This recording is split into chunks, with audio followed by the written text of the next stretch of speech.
What is up, world? Welcome to the Second Chance Live series. I am so excited to introduce you guys to Eric. Man, I met this guy. Actually, I was going to say through Clubhouse. I'm so used to meeting people through Clubhouse now, but it was actually on Jen and Chris's. Uh, they had a Be Seen Accelerator thing to help you get PR and press, and he was one of the guest panelists. And man, just I loved how much value he was adding.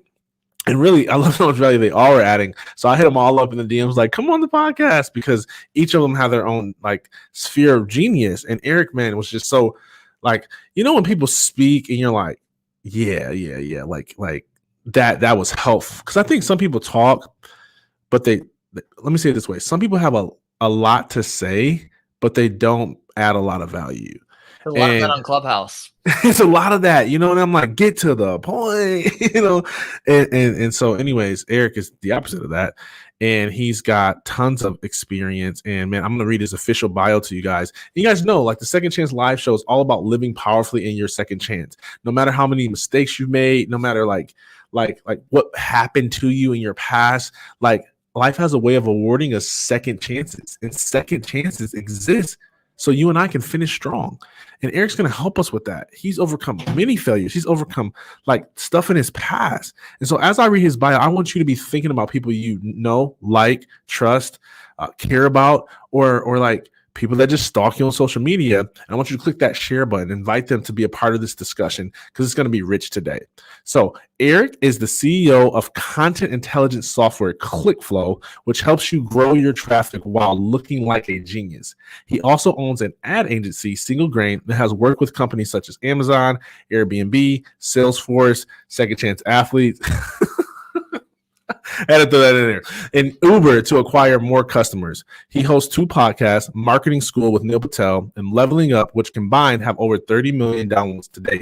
He also speaks frequently around the world on marketing and SaaS. So can't wait for you guys to meet him. Eric, man, I love to just hop right in and talk about like your story. You know what's funny, dude? This chair is like broke.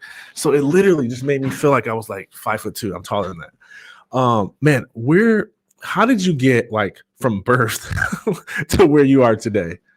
Yeah, I mean, look, I was the ultimate failure growing up. I was almost kicked out of high school because I didn't want to go to this one required class my senior year. And I was almost kicked out of college because I wanted to play World of Warcraft and poker instead. And I was fired from 2 jobs before. One time it was raining, so I didn't want to go to work. So, what was the class that you didn't want to take? I forgot. I think it was some type of politics class or something like that. Yeah. That was probably worth skipping school. Yeah.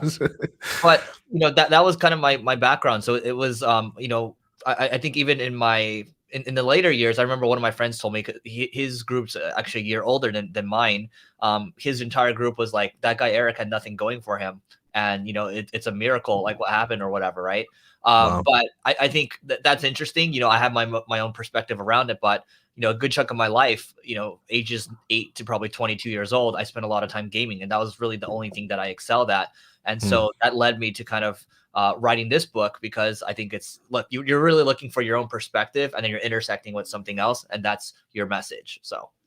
And I love for you to talk about your book. I know it's coming out soon, and I'm gonna ask you the same question I asked John Lee Dumas about his book, and it's what's the impact you want to see it make in society?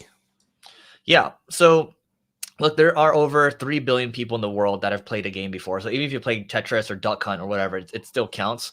I think it's understanding that when life is seen as a game, it's a lot more fun, and everything, whether it's life, business, whatever, it's just a game, right? So as an example, when it comes to, hiring someone, you have to think about, okay, how do you incentivize them the right way? How do you make an offer quickly before someone else steals them, right? Not steals them, but hires them before you do.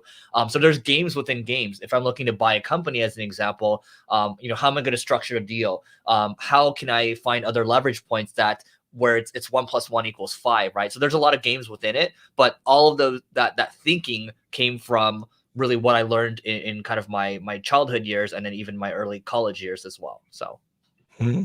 Wow, man. I love it. I love it. And so I love the analogy of a game because that just makes it more fun. And I think, and I was telling this, I don't know, this is probably like Wednesday. What's today? Today's Thursday? Holy cow, that was yesterday.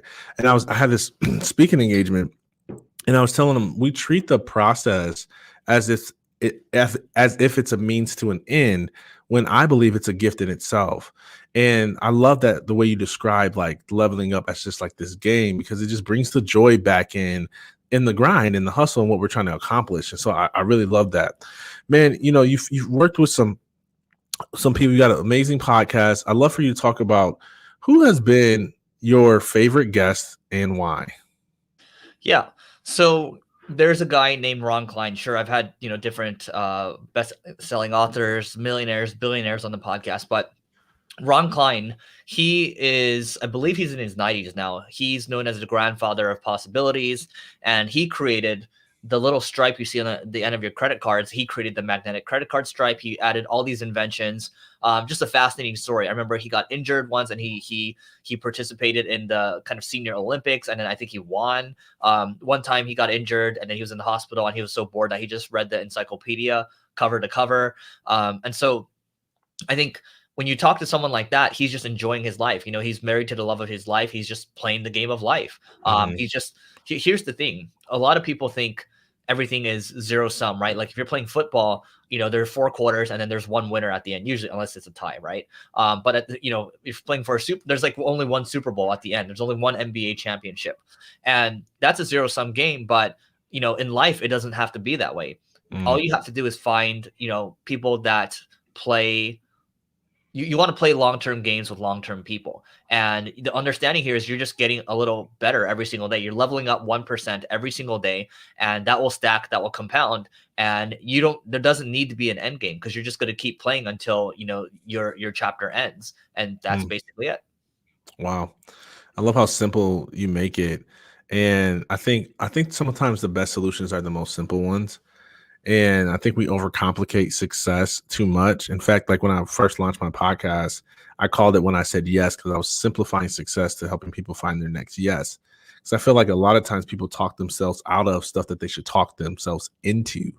I'm curious, have you ever faced that in your life where you're like, there's something that you want to do, but yet like your mind is telling you, don't go after it because you're going to fail, or don't go after it because 18 billion other reasons, and then you overcame it? I'd love to hear how you self-talk yourself into success. Yeah, I mean, I have a really sick reframe for my mind. And I sick in like it's twisted, right? Not like Hmm. it's amazing. So, growing up Asian parents, and it's a constant beatdown. And I've learned in poker, especially. I think I really reinforced this in poker because I spent 10 to 14 hours a day playing in college. What I really learned was that you're going to face pain. And in poker, you can you can bring your A game for 3 months, 6 months, 12 months at a time. So you can be prepared and trained up really well, but you can still lose all 12 months, right? And that's just variance. And so you can either go nuts about it, which I did in my early 20s. I would go nuts. I didn't know what to do. I just, sometimes I'd like shout, right? I didn't know what to do. But you just learn that you have to control your emotions, because that's the one thing that you can control.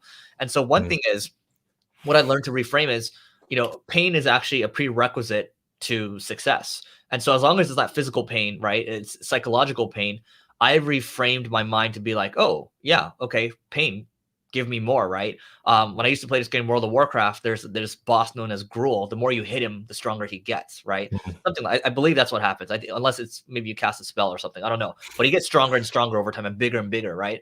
So it's like, okay, if you're gonna give me pain, I'm just gonna get stronger and stronger. I'm not gonna hate you for it. I'm not gonna be upset about it. You're just gonna make me stronger. You're gonna motivate me. And so when I first took over my ad agency, Single Grain, I bought it for $2 out of pocket. And my mom was like, who are you to run this business? You're only 27 years old, right? Just like when I started writing the book at about, it's been a while for the book. I started writing about age 28 or 29. She's like, who are you to write a book, right? And this is the same thing I had growing up too. Like, who are you to do this? Or like, my parents would take away my keyboard and my mouse and all that, right? They didn't try to understand me. So it's a constant chip on my shoulder. And I'm also embracing the fact that there are things that, people might say certain things, but it's just going to make me stronger, right? Just like when people say, oh, Eric, that guy got lucky, had nothing going for him, or maybe he's small time, he's no big deal, right? Like, give me more, right? Yeah, And yeah, I just love it now. So yeah. So, do you think your parents' reaction was one out of because you didn't fit the traditional mold of what you should be to be successful, or what do you think was the cause of some of that rejection? I mean, they're very traditional, and I know they love me, they want the best, right? And now they feel like they hit the jackpot or whatever. Like, how did this even happen? Like, this must have been some stroke of luck or whatever, right? And just let them say whatever. And I'm pretty sure I'll become this old senile man, and I'll say these random things, but they're just used to what they know. And that's their worldview. That's how they think. And I can just see their behavior when I go home. It's the same thing, right? There's nothing wrong with it. It's just, their way is just, I'm going to watch TV. I'm going to work. I'm going to, do my job till a certain time. And then I'm just going to, read, I don't know, watch the news and read the newspaper, right? Like that's where they get their information from, right? And that's their information diet. That's not how I behave, but at the same time, I'm not going to try to change them. So now looking back at it, like I understand, and I understand that they're also very stubborn too. Yeah. Yeah, that's a good perspective to have because when you can understand where a person's perspective is coming from, it helps you give them grace. I'm curious because, you go from this person who's not succeeding academically. You've got this love for video games. You're excelling in esports. Did you always have like a deeper sense of knowing like, man, I'm going to do something great one day? Or was there a particular moment where a switch flipped? I think so. When I think about when I first got my computer, I actually stole my mom's credit card and then I signed up for the internet. So I didn't want to ask her, but I was like at the same time, like I need to get on this internet thing. And then I started really exploring. And then at about age 8, I made a website. I made an MP3 website.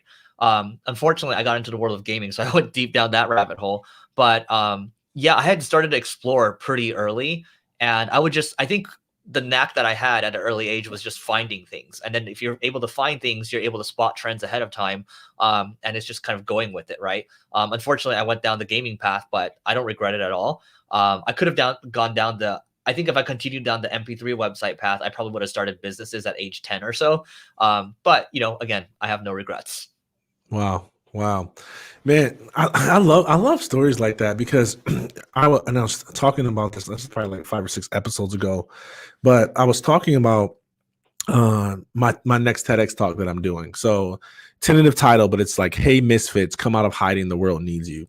And the concept is this, right? The idea we're spreading is I feel like some of the most rejected, ostracized people in our society are the most innovative.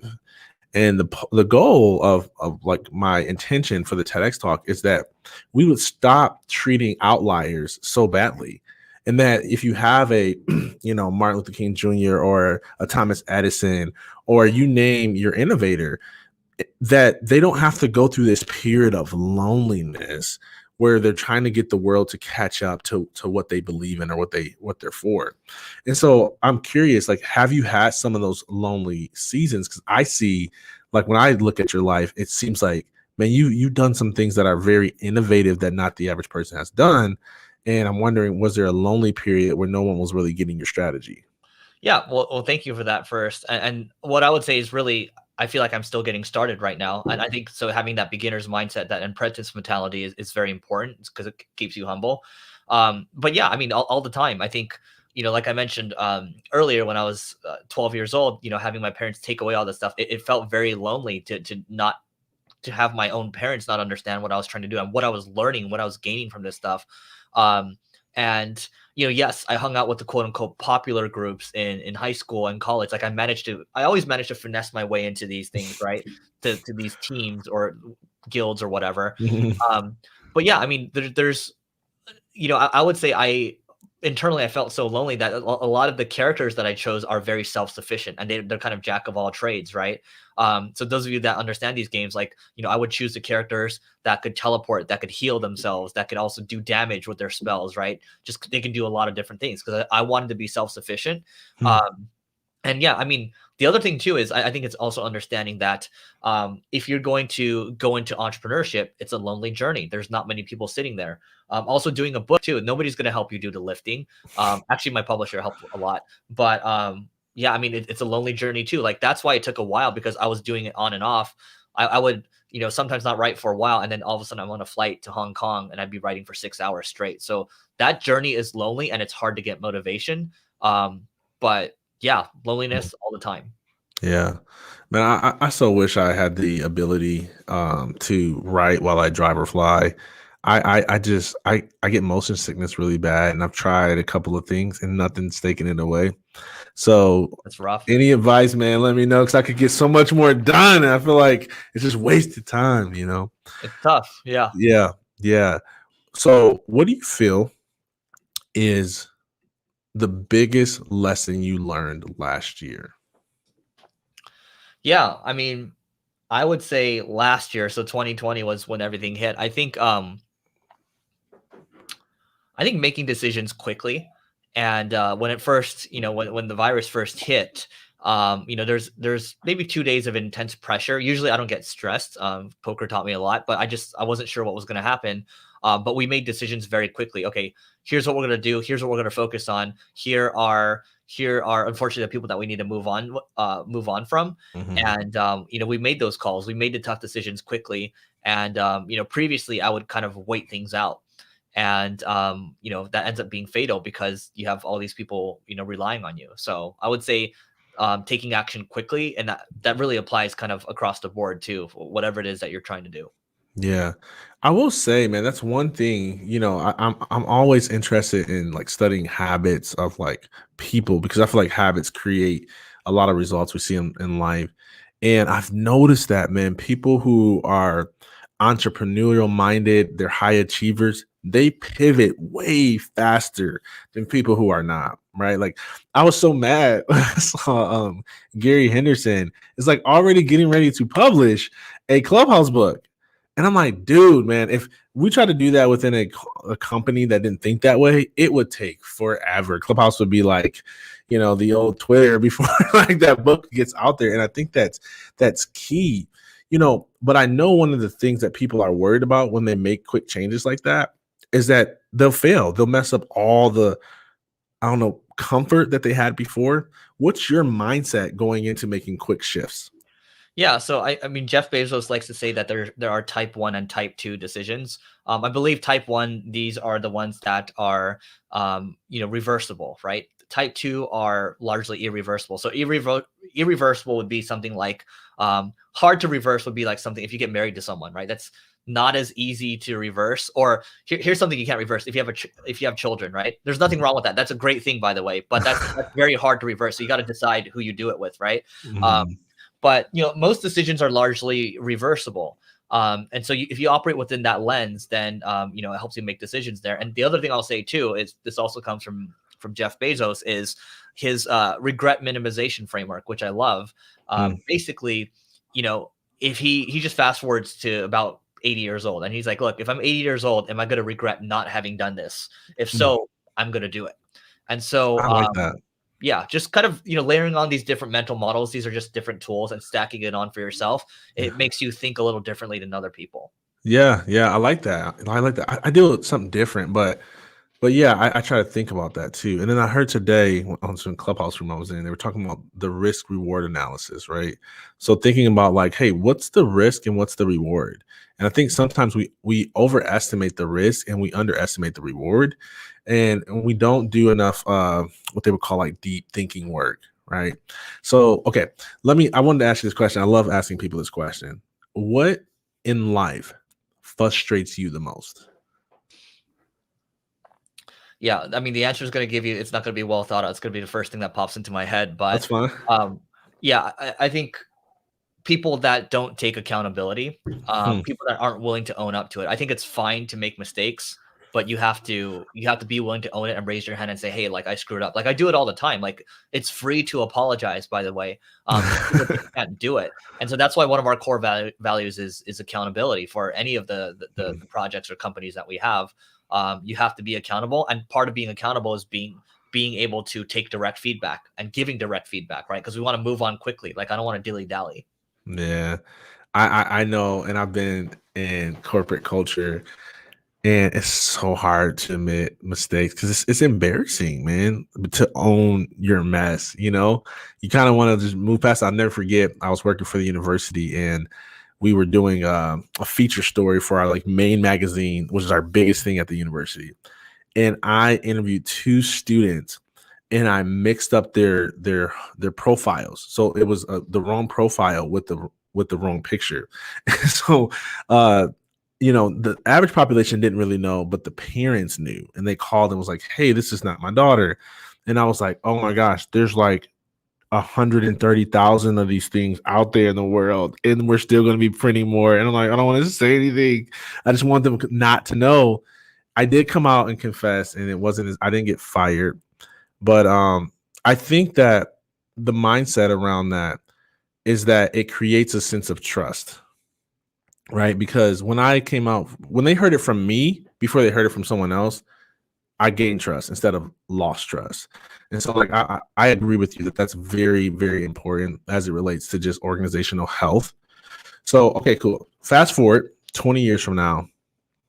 No, let me say that. Yeah, fast forward. Fast forward. Okay. To the end of your life. What would you want to say your legacy has been? Yeah, I mean, I want to be one of the world's greatest teachers. That's it. If you were to strip off everything that I'm doing right now, at its essence, I love learning and I love teaching, and that's why we do what we do right now. And I think total addressable market for just improving. I mean, education is one of the big things to help with inequality. I think the two most important things or problems right now is probably climate change and inequality, right? So I want to help people. I want there to be and kind of a equal starting line. I don't want equal outcome. I want equal opportunity. And, that's at least one thing I can contribute towards. Wow. I love that. I love that. What makes a great teacher and what makes a great student? Yeah. I mean, a great teacher is someone that's also behaving like a student, someone that has a beginner's mind, someone that's constantly learning, and then someone that's constantly articulating their thoughts and also being willing to be corrected too. That's one piece of it. Students are just great in general because they have an open mind. They're open to, they might have strong views, but they'll hold them loosely. So I think you want to be a lifelong student, and then, to me, a teacher is just an upgraded version of a student that teaches, right? You want kind of the both of them combined. Yeah. What do you feel like is one of the greatest opportunities to look out for this year and beyond? Yeah, I mean, I think building community. I mean, you see a lot of these venture firms starting to invest in community-based companies, products. There are people that are buying communities right now, whether they're Facebook groups or things like that. Community is an unfair moat. People talk about building media companies. A community, it stays strong because people interact with each other. It's a great retention mechanism, and it stands the test of time. So community strong. Obviously, AI coming down the pipeline, all these things, the future of voice, social, like with Clubhouse, Twitter Spaces. Like I can talk about all that, but I think, at its core, when you think about a Clubhouse, there's a community aspect to it. And I think not enough people think about it. Yeah. So where would you say are some ways people could acquire communities? Like I've heard people buying Facebook groups and email lists, but what other opportunities have you seen out there? I mean, I think, look, there's subreddits that you can buy. There's LinkedIn groups. There's a lot of these different things, right? You can buy. I'm sure there's Pinterest groups out there too. Like now, I'm just making things up. But my point is actually going out there and reaching out to these people and saying, hey, like maybe we can partner up and do something first. And then after you start to talk to them a little bit, you get a sense of the business. Maybe you can say, hey, can I invest in the business? Or hey, can I even buy it, right? But I think. Again, it all comes down to, people don't like to hear it, but it all comes down to mindset and how you think about things. So, I love it. What do you think your superpower is? yeah, I mean, it's just learning and teaching. That's it. Yeah. It's so simple, man. It's so simple. But I agree. I mean, you put out a lot of content, so obviously teaching is an extreme strength of yours. And I think when I when I was looking at your digital footprint and all that stuff and just preparation for this, I was what's the word? Amazed, impressed by the amount of content that you distribute. For all of the content creators out there, what's your advice on how do you do it? How do you put so much content out there to the world? Well, first, I mean, thank you for that. Second, I would say that it's still very early days, right? Like let's make a comparison. So we can look at Gary V out there, and by the way, you don't want to compare you. I'm just saying, look at him, right? Your knowledge may vary, but Gary's got millions of followers on all these different social platforms. keep in mind, he didn't really start pumping this stuff out until maybe age 34 or so. And then his audiences slowly grew. It took time to compound. When Yeah. I think about my first podcast, Leveling Up, after the first year, I was only getting 9 downloads a day. And after the second year, I was only getting 30 downloads a day. But if I stopped, we wouldn't be where we're at today, which is cumulatively about 50 million downloads. Mm-hmm. And that's not to brag. I'm just saying it takes time to compound. When I Mm-hmm. look at the blog we took over, when I took over the agency, it was getting like 3,000 visits a month. Now we're at 350,000 visits a month. And that's not like the biggest blog in the world, but I'm just saying it takes time to compound. We took those learnings, made a new blog, took it from 0 to 4 million visits a month, right? So a lot of these frameworks are there. And it's just the whole idea is to build a good business, to build a good audience, it typically takes about 2 to 3 years. Most people are, I'm going to say it this way, most people are too selfish, Mm-hmm. meaning that they think too much about their own numbers and how they look and all that, where it causes them to give up, right? And so what ends up happening is you see a bunch of people that are just like, oh, it's too hard. It's too hard. It's too hard because you gave up too early. Mm-hmm. So what I would say is right now, sure, we have our audiences, but we're not at millions across the board. I think we'll get there. And then what I would say is we have a framework. So on Thursdays, that's when I spend my time creating content, whether it's, and by the way, today's Thursday. So Thursdays, that's when I do my podcast. We have Leveling Up, we have Marketing School, and now I do a podcast called Restaurant Marketing School with Yelp. Right, so I have 3 podcasts now. We're cranking out YouTube videos. We're cranking out bonus content for our groups and all that. I'm doing a Clubhouse in about 30 minutes, right? And so we're just cranking stuff out. So it's just completely focused time blocks, right? Mm-hmm. And then on Mondays, that's when I do all my meetings, my important team meetings. There's one-on-ones, and then Fridays are completely blocked off. That's for thinking time. That's for strategy time, right? Because I can get that time to think about, okay, what's bugging me? What's frustrating me? What should I start doing, stop doing, and keep doing? So it's all broken out. There's a system that I follow in terms of my time block, and that helps me have a theme for each day. That's really, really, really, really good. I think I'm gonna try that. I've heard that from 2 or 3 people now in terms of the single day for content. I prefer, like, I've been operating where I'll do content on the first half of my day. So like anytime before like 10:30 is like blocked for all content creation, because that to me is when I'm the most like creative and focused. I don't know if I could pull it off all day. Well, that's you, right? That's totally fine. Like I think everyone has their own style, and like there's no right or wrong way. It's just what works for you. Yeah, that's true. Talk about what components of a team are important when you distribute so much content. I mean, for us, I mean, it's really important to have, you want video editors, you want producers. I know, one of the guys that used to work for me works for Team Gary V now, and they have over 30 people on the brand team. And so I can tell you that they have specialists for each channel, one person for TikTok, one person for Snap, right? One person for YouTube. And I know the way they used to do this was they would have one big video, they would throw it into an iMessage group, and everyone would just jump on it and start chopping things up. So you'd have, kind of social specialists for each channel. And then you would have people that strictly manage, the thumbnails, people that are managing copywriting. And then, you would just figure it out that way. And then you might have like a paid media person that's promoting the content as well, if you want to put paid against it. But, slowly, one step at a time, right? I think if you're starting out right now, I'd say for me, the most important thing was hiring that one video editor that understood where we're trying to go. And I think Clubhouse is a great way to recruit these people. There's these videographer chats where you could just go in. I just go in those rooms and I just follow everyone in there, right? And I hit them up afterwards. I follow a lot of SEO rooms too, because these are some people I might want to pick off later too. Right. So yeah, that's what it is. Good recruiting, focus on maybe video editor first, then get a brand manager to kind of handle like the strategy around stuff. Yeah. And that's a good starting point. Man, that's really good. I didn't think about that. You're very forward thinking. One last question, we'll land the plane. I'd love to hear your thoughts around omnipresence. Okay. And I'm going to ask a combo question. So what's your thoughts on omnipresence? Is it something people should aim for? And then kind of the opposite of that question would be if you had to choose one platform, one social media platform, one online platform, which would you choose? Yeah, I mean, just looking at my time spent right now, it's probably a cop out. This is funny when you go into Clubhouse and everyone says Clubhouse, it's just like come up with something different, right?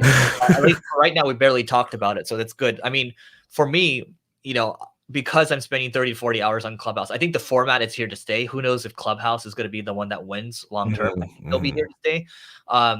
But look, when I do my thing in about 25 minutes now, I'm going to be recording it. I'm going to be putting it onto the podcast as well.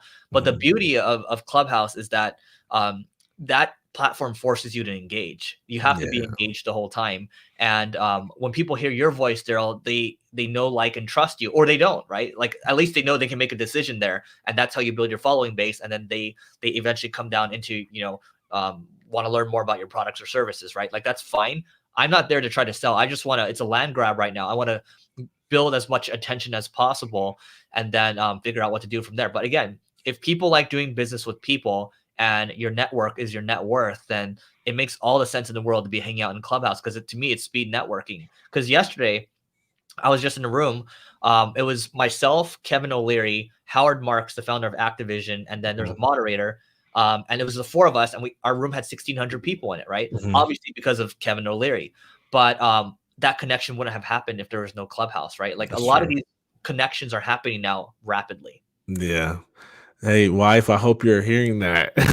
I've been on Clubhouse way too much, man. Yeah. And I'm like, holy cow, man. And I think the last 3 or 4 guests I had on, that's why I almost introduced you that way. I met from Clubhouse because it's so much alignment. And, it's collapsing our world and the power of timing. Okay. And so about the omnipresence, what do you think about that concept in theory? Yeah, no, I think it's important because our attention is so split right now. Like, 1 second we're on Clubhouse, 1 second we're hanging out on Twitter, 1 second we're on LinkedIn. So, I think the rule of 7 now, which is, the number of times people need to see you to take an action, I think it might be like the rule of 21 now, right? Because our attention is so split. Yeah. Yeah. Okay. Awesome. This is how I kind of like to land the planes on these episodes. You're in a stadium, Georgia Dome, because I'm over here in Metro Atlanta. There's 96,000 people. They're full of your ideal audience and whoever you want to impact over the course of your life. And then there's a billion other people watching online, and you have 2 minutes to give your keynote address. What do you say? To give what address? My keynote address? Your keynote address. One message that you get to send all of these people. Yeah. I mean, the easiest way I think to think about this is that think in decades. What do you mean? Yeah, so that's I like to leave it open to interpretation, right? But for me, it's thinking long term. People like to have results tomorrow, right? We compare ourselves to everyone else's chapter 25, our chapter 1 to everyone else's chapter 25, and when you do that, you start to set these expectations. It's either good or bad, and you start to create all the suffering.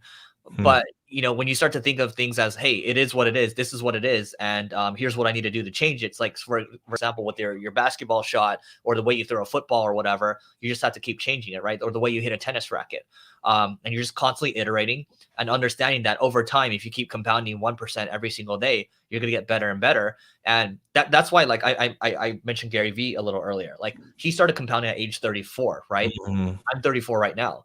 Right. And so it's really easy to make comparisons to people. When I look at some certain other people, I'm like, yeah, it makes a lot of sense. They're a lot bigger because they've been in business 15 years longer than me. Right. But I don't need to make that comparison. It's just, it is what it is. Like, I'm not going to feel sad or anything about it. So thinking in decades, short term, you're operating with a sense of urgency, but just understanding that things take time. And that's why I have this turtle next to me too. It reminds me to slow down and, not have to try to do everything in one day. I love that. What do I have? Where's my Tommy? I got a Tommy Pickles. Oh, it's too far for me to reach. Tommy Pickles is far. I keep Tommy Pickles. Yesterday, Justine Mater pulled out her teeth mold. I feel like I'm just going to start asking people what do they have on their desk, because you just never know. But we all have something. You're thinking decades. I had to look it up. It looked like I was distracted. I wasn't. Because it reminded me of a quote that I heard. I save a bunch of quotes. And I don't know if you ever heard it. It comes from a guy named Del Bronner. It says, smart leaders plan in decades. They think in years, they work in months, they live in days, they celebrate in moments. And I was like, wow. So I feel challenged now. I've been thinking in days, Clubhouse days. By the way, By the way, I have this card over here, right? This is a Pokemon card that I paid a couple $1,000 for from the guy that works for Gary Vee now. Yeah. And so people are like, okay, are you stupid? This is a piece of cardboard. But just understanding that, these things will either appreciate or become nothing. Same thing with Bitcoin. It's either going to go to 7 figures or zero, right? But thinking in decades, it's not going to happen today or tomorrow. It's going to take a lot of time. So yeah, it takes a lot of patience, man. But I appreciate it, man. This discussion has been rich, man. I want to honor your time and let you go, man. Let us know a little bit more about what you got going on. I know the book's coming out. Where do you want to send people so we can support you and your greatness and your brilliance? Yeah, I appreciate it, Daryl. So, I got the book over here, so physical copy. It's coming out in 6 days. So if you go to levelingup.com, there's a whole game to get that one. And thanks for putting it up. Or your favorite online retailer, you can pick it up, or you can just follow me at Eric OSIU on Twitter or Instagram. Sweet guys, make sure you go support him, man. I met this guy, I've been following him ever since. He's putting out a ton of value, and even more than I even knew about. I went to his website probably like 2 days ago when I was preparing for our interview, and I was like, holy crap, he's got a whole Rolodex of just free information and webinars and replays. So go like dive in. And you guys know how I like to end this time together is information alone doesn't transform anything. It's information plus application that equals transformation. And so pick one thing, just one thing that you're going to apply. Maybe you're going to start thinking in decades. Maybe you're going to reframe how you see failure. Maybe you're going to like own your quirkiness and like let that be the thing that sets you apart and makes you different. Right? Whatever it is, we talked about a lot of stuff over this time. Maybe it's time for you to get on Clubhouse. If you have an Android, you should have been got an iPhone a long time ago anyways. There's a step that you can take that can change your life. Okay. So they say, what is it? The journey of a mile always begins with one step. So take a step.